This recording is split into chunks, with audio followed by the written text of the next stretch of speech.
muna mga kababayan, syempre, sa pagpapaalala natin sa mga kababayan Pilipino po natin na sana suportahan po natin mga kababayan etong One Pacman Party List. Alam naman po natin na isa po ito sa kaagapay ng mga kababayan Pilipino po natin dahil pagdating sa larangan ng sports, number 1 po sila na party list na sumusuporta sa mga kababayan Pilipino natin at sa mga kabataan. At pagdating naman sa pagtulong mga kababayan, tinitingnan din nila yung kalagayan ng mamamayang Pilipino dahil unang-una nagbibigay po sila ng libreng trabaho, libreng edukasyon mga kababayan, libreng konsultasyon at libreng operasyon sa mga kababayan Pilipino po natin mga kababayan. Kaya dapat po suportahan natin etong One Pacman Party List mga kababayan. Subok na po yan sa napakahabang panahon sa pagtulong sa mga kababayan Pilipino po natin sa pangunguna mga kababayan ni Ma'am Melca Romero, anak ni Congressman Mike Romero na isa sa may akda ng 4Ps. Ganito na lang yan mga kababayan, pag naaalala nyo yung 4Ps,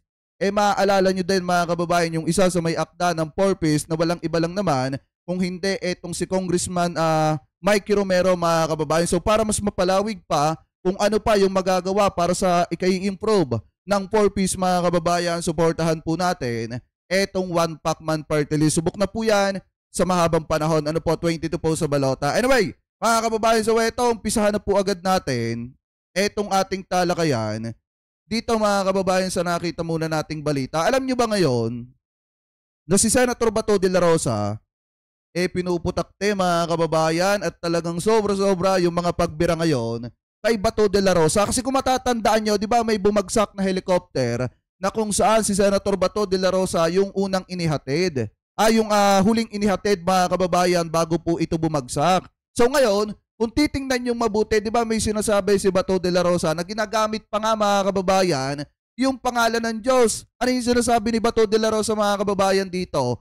Siguro nga, mayroon pang misyon si Lord para sa akin dito sa mundo. At ang misyon na yan, I'm sure gusto niyang ipagpatuloy ko yung aking laban. So ibig sabihin mga kababayan, sa kanyang pangangandidato, sa kanyang pangangampanya, ginagamit niya yung pangalan ng Diyos mga kababayan.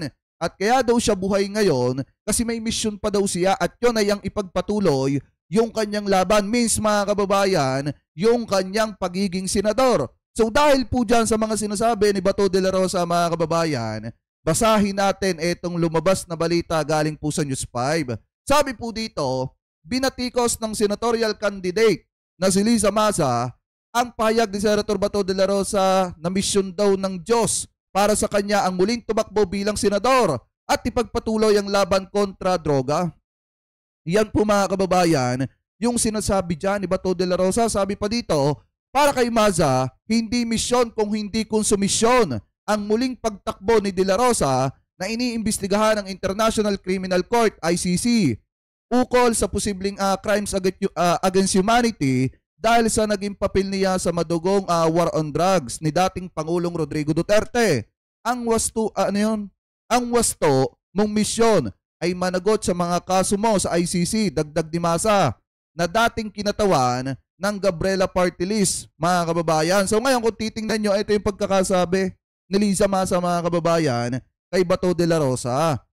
Sure kang galing kay Lord ang mission mo. Huwag mong idamay si Lord sa pagiging trapo mo. Sabi sa kanyang ikalimang utos, huwag kang papatay. Sure kung hindi sang-ayon si Lord sa pagtukhang mo sa mahihirap, pagpangis sa kurap, traidor at sinungaling sa taong bayan. So ngayon kung titingnan nyo mga kababayan, wala nang gaanong naniniwala sa mga palusot mga kababayan nitong si Bato de la Rosa. Kasi eto lang yan mga kababayan kung talagang ang misyon ni Bato de la Rosa ay muling tumakbo sa pagkasenador dahil gusto niyang ipagpatuloy etong laban niya kontra ipinagbabawal na bato, sana noon niya pa ginawa yan. Sana noon pa nila ginawa yan ni Duterte. Kasi nga mga kababayan, pag ang pinag-usapan ay ipinagbabawal na bato, di ba yan nga yung unang plataforma ni Duterte na hindi naman nangyari? Puro palpak pa. Kasi nga, marami sa mga inosenteng kababayan po natin ang nadamay at binawian ng buhay kaya dapat silang managot sa International Criminal Court. At saka ang isa pa dito mga kababayan eto kalalabas na balita lang mismong sa teritoryo po nila, eto panoorin natin. Mismong sa teritoryo nga nila mga kababayan or sa teritoryo ni dating Pangulong Rodrigo Duterte nasasabat ang milyon-milyong halaga ng ipinagbabawal na bato. Yan ba ang galit sa ipinagbabawal na bato? Kung talagang galit yan mga kababayan sa ipinagbabawal na bato, walang maglalakas ng loob na magnegosyo sa teritoryo ni Duterte ng droga. Diba? So ito, pakinggan muna natin. Nakita natin to mga kababayan kagabi. So sabi dito, live-in partners timbog matapos mahulihan ng higit 40 milyon halaga ng ipinagbabawal na bato. Exclusive, arestado ang mag-live-in partner na nakuhana ng higit 40 milyong halaga ng iligal na ipinagbabawal na bato sa Davao del Norte. Top 1 at top 3 sa Davao Regional Drug Watch List ang mga sospek ayon sa mga otoridad. So ngayon, ibig sabihin mga kababayan, kung talagang kinatatakutan ng Davao, wala na magninegosyo dyan ng ipinagbabawal na bato kasi nga teritoryo yan ng mga Duterte. At galit ang mga Duterte mga kababayan, sabi nila, sa ipinagbabawal na bato. So ngayon, ito, pakinggan po natin mga kababayan. Noong panahon ba ni Digong mga kababayan, may mga natitimbog din ba ng mga yung mga high profile? I mean mga kababayan, yung mga mismong nagpapakalat ng bilyon-bilyon, milyon-milyong halaga ng ipinagbabawal na bato. Kasi ang malimit lang natin makita noon mga kababayan, yung mga user at saka yung mga pusher mga kababayan na basta lang itinutumba sa mga iskinita at sa mga kalye po dyan. So ngayon, kung titingnan nyo sa gobyerno ni PBBM mga kababayan, bagamat bigla ang lumalabas yung mga on live or naka-Facebook mga kababayan na gumagamit ng ipinagbabawal na bato, kita nyo naman yung nangyayari sa kanila kinabukasan. Inaaresto, hinuhuli sila ng mga otoridad. Ngayon naman mga kababayan, kung titingnan nyo din sa gobyerno ni PBBM, eto, yung mga mismong high profile mga kababayan at yung mga mismong notoryo sa pagpapakalat ng ipinagbabawal na bato ang naaaresto. Hindi po binabawian ang buhay na katulad ng ginagawa sa normal na mga kababayang Pilipino po natin. Kung hindi, inaaresto at idinadaan sa due process. So yan dapat mga kababayan kasi masama namang tingnan na binabawian ng buhay yung mga kababayang Pilipino po natin, ng mga pobreng katulad natin, samantalang yung mga drug lord binibigyan pa ng posisyon sa gobyerno ni Digong. Diba? Ipagpatuloy pa natin. Drugs watch list sa Davao Region. Mga dayo sa Davao ang mga nahuli at naghahatid umano ng droga sa iba-ibang bahagi ng rehiyon. Diba? These individuals, mga... Kung niya yung boss niya, kung hindi sa kanya galing mga kababayan yung ipinagbabawal na bato, ituro na lang niya yung boss niya. Para naman kahit papaano mga kababayan masampulan din ng gobyernong ito. Ano po, ipagpatuloy pa natin. Bato de la Rosa, sana napapanood mo ito. Kung talagang naging matagumpay kayo o kung talagang nasugpo ninyo ang ipinagbabawal na bato nung panahon na nasa kapangyarihan kayong dalawa ni Digong, di dapat ito, wala nang ganito ngayon. Dapat wala nang ang aabutan ng gobyerno ni PBBM patungkol sa issue ng ipinagbabawal na bato. Pero mga kababayan, kung titingnan ninyo, nung naupo etong si PBBM, sunod-sunod yung mga nahuli mga kababayan na mga big time or yung mga big fish na nagpapakalat dito sa ating bansa ng ipinagbabawal na bato. So ibig sabihin, yung mga big time na yan, yung mga big fish na yan ay nagninegosyo na nung panahon pa ni Digong at hindi man lang nahuli yung mga yan. Ako nagtatanong lang naman. Diba? So ibig sabihin, kung ngayon nahuhuli itong mga ito, panahon pa ni Digong nagninegosyo na yung mga yan at hindi man lang nalalapatan ng kamay na bakal ni Duterte. So, ibig sabihin, yung kamay na bakal ni Digong pala, pang mahihirap lamang, hindi pang mga big fish, mga kababayan, at pang mga drug lord. Kasi kung talagang para sa lahat, yung kamay na bakal niya, di sana ang una niyang sinampulan si Michael Yang. Diba mga kababayan? So, yan yung isang patunay na talagang palpak yung kanilang war on drugs nung panahon ng Duterte administration at yan din ang isang patunay kung bakit dapat wag iboto yang si Bato de la Rosa. Kasi nga mga kababayan, palpak yung kanilang ginawa noong panahon ni Digong mga kababayan kasi hindi nila nasugpo ang ipinagbabawal na bato. 3 to 6 months, kalokohan. Natapos ang 6 na taon ni Digong, wala namang nangyari mga kababayan. Ano po at matatapos na rin ang termino nitong si Bato de la Rosa sa pagiging senador, hindi naman niya nasugpo ang ipinagbabawal na bato. Kaya yung sinasabi niya dito mga kababayan na gustong ipagpatuloy ng Panginoon yung kagustuhan ni Bato de la Rosa, mga kababayan, na labanan yung ipinagbabawal na bato, kalokohan yan. Kaya ka pa siguro binuhay ng Diyos, pasintabay, mawalang galang lang po sa inyo, dahil may mga kasalanan kang dapat mong pagbayaran. May mga matitinding aligasyon na dapat mong harapin. Yan siguro ang dahilan kung bakit ka pa binuhay ni Lord. Ano po, kasi nga, kailangan mong harapin yon. Hindi mo pwedeng takasan yon ng ganun-ganun na lang. Ano po, so ngayon, punta naman po tayo, mga kababayan. Dito pa, hindi pa dyan nagtatapos ang mga pagtira at pagbira po sa kanya ng mga kababayang Pilipino natin. Dahil kung titingnan nyo, mga kababayan, eto pa, di ba, anong nakaraan, I think itong nakaraan na pag-usapan natin ito mga February 13, mga kababayan, na kung saan, etong si Bato de la Rosa, or nai-upload ko sa isang video, mga kababayan, na etong si Bato de la Rosa, galit na galit kapag ka tinatawag siya na pro-China. At ang sabi niya pa nga, mga kababayan, willing siyang magbigay ng armas sa mga kababayang Pilipino po natin na tatawag sa kanya ng pro-China at pupunta kayo or pupunta siya, mga kababayan, sasamahan niya yung Pilipino na tatawag sa kanya ng pro-China papuntang West Philippine Sea at gigirahin po nila yung mga Chinese Coast Guard doon. So ngayon, mga kababayan, basahin po natin itong nakita nating balita. Hindi kakakampi ng masang Pilipino sa West Philippine Sea.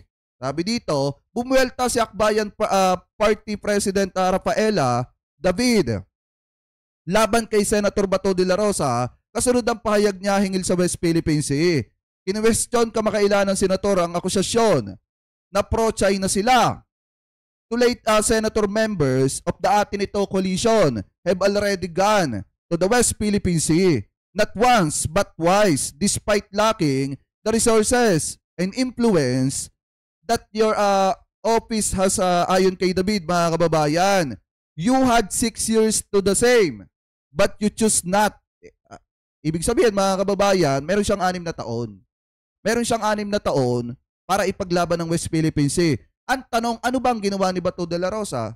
Nanahimik siya. Hindi siya nagbibigay ng kahit na anong komento sa West Philippine Sea, mga kababayan. Hindi niya ipinapakita yung pro-Pilipino siya, yung pro-Pilipino, mga kababayan, na tinatawag na ipinaglalaban yung mga teritoryo natin at yung Pilipinas. Ngayon, kung titingnan nyo, ganito lang yan Kapag kahalalan, kapag kabutuhan, puro langit at mabulaklak na salita yung ipinapakita nila sa taong bayan. Pero kapag ka nakaupo na, mga kababayan, mala-impyerno na yung nararanasan ng mamamayang Pilipino sa kanila. Kasi nga, kita nyo, ngayon, agresibo, nagbibigay ng komento itong si Bato de la Rosa sa West Philippine Sea. Pero kapag ka napaupo na yan, mga kababayan, puro interest lang ng mga kaalyado niya, nanguunahin yan. Hindi interest ng Pilipinas, hindi interest ng mamamayang Pilipino, kung hindi interest ni Sara Duterte na wag ma-impeach. Yan po yung katotohanan dyan. So sabi pa dito, mga kababayan, it easy to act when you're surrounded by security and cameras. Buwelta pa niya sa senador. Kasi nga, mga kababayan, ito lang yan Kung titingnan nyo, sabi ni Bato de la Rosa, ako prangkahin ko kayo. Willing ako nga magpakamatay diyan sa West Philippine Sea kung sasabihin nila na pro-China ako. Willing ako makipaggera diyan sa West Philippine Sea. Ngayon, ito yung buwelta, mga kababayan, ni Rafaela David. Sabi dito, tama na ang bulada, Senator Bato, para kang bato sa alon kung saan-saan napapadpad. Noon pa man, bato na ang bibig mo, matigas pero walang laman. Kita nyo, masakit marinig yan sa isang babae, mga kababayan, na pinagsasalitaan ka ng ganyan, na bato yung pangalan mo pero wala namang laman. Na parang alon lang, na parang bato sa alon, na kung saan-saan lang, mga kababayan, napapadpad. Kasi nga naman, kung titingnan nyo, pagka napapaupo na siya sa posisyon, wala naman siyang ginagawa para sa West Philippine Sea. Lalo na nung kasagsagan na winawater cannon, mga kababayan, yung mga kababayang Pilipino po natin dyan, yung mga Philippine Coast Guard, dyan po sa West Philippine Sea. Sumusunod siya sa yapak ni Sara na no comment, mga kababayan. Katulad ni Robin Padilla, sila. Nakita nyo ba na kahit minsan nanindigan sila, mga kababayan, na ipaglaban yung teritoryo natin sa West Philippine Sea? Nakita nyo ba na nung hindi pa senador si Robin Padilla, pumupunta-punta siya doon sa West Philippines, ipinapakita niya na matapang siya. Pero, mga kababayan, nung naging senador na siya, Nakita nyo ba na bumisita ulit ng West Philippine Sea para ipaglaban yung West Philippine Sea? Hindi mga kababayan kasi nga ang iniisip nila ay agenda, interest ng mga Duterte mga kababayan. Yan po yung katotohanan dyan. So sabi pa dito, eto pa, huli na ang lahat. Senator, wala ka mang suot na, na bayong sa ulo, bistado na ang karakas mo. Hindi ka kakampi ng masang Pilipino sa West Philippine Sea. Kasi nga makapili sila. Kung matatandaan nyo nung unang panahon, sila mga kababayan yung may suot na bayong sa ulo. Kasi makapili sila mga kababayan. Hindi sila makapilipino kung hindi mga kababayan, pro-China talaga sila. Ano po, kahit ipatawag pa tayo sa Senado, lantaran nating sasabihin yan na pro-China sila. Kasi nga, huli na ang lahat para sa kanila. Sa katulad niya mga kababayan, huli na po ang lahat. Kasi unang-una, maraming beses silang pinagbigyan ng mamamayang Pilipino. Yung 6 na taon, siguro ay sapat na para makita natin yung karakas ni Senator Bato de la Rosa. Pero dahil nga mga kababayan, sa inisip nila at inuna nila yung kaalyado nila na ipagtanggol kaysa ang taong bayan at ang bansang Pilipinas sa issue ng West Philippine Sea, tapos na yung karir mga kababayan ni Senator Bato de la Rosa sa larangan po ng politika. Sabi nga ng mga kababayan Pilipino po natin, ng mga netizen, utu-utu na lamang po yung boboto sa kanila. Utu-utu na lang yung susuporta sa mga ito. Kasi wala naman sila magandang ginawa mga kababayan sa Senado. Lalo na noong mga panahon na pinagtutulong-tulungan nila. Pinagtutulong-tulungan nila ni na Atty. Torion, etong si Atty. Benhur Abalos mga kababayan, dun po sa issue ng KOGC. Diba? Kung matatandaan nyo yun mga kababayan, nung pinagtulong-tulungan nila doon sa Senado, etong si Secretary Benhur Abalos mga kababayan, doon pa lang marami sa mga kababayan Pilipino po natin ang nadismaya sa pagiging senador ni Senator Bato de la Rosa. Kaya nga dapat maglukluk tayo mga kababayan ng mga politiko na para sa taong bayan, hindi po para sa mga Duterte. Kasi alam naman natin yung punto ng mga ito kaya tumatakbo itong mga ito. Kaya lang naandyan yung mga yan, nagbabait-baitan, kasi pagka nanalo yung mga yan, or napaupo na, sinuportahan ng taong bayan, ang gagawin ng mga yan sa mahabang panahon ay depensahan lang ng depensahan etong si Sara Duterte para wag ma-impeach. Yan po yung katotohanan dyan. So ngayon, comment below na lamang po mga kababayan kung ano po masasabi ninyo, hingil po dito sa mga issue na kinakaharap ngayon ni Bato de la Rosa na kung saan mga kababayan, mismong galing pa sa mga babae yung mga katotohanan mga kababayan na sumasampal ngayon ng kaliwat kanan kay Senator Bato de la Rosa. So comment below na lamang po mga kababayan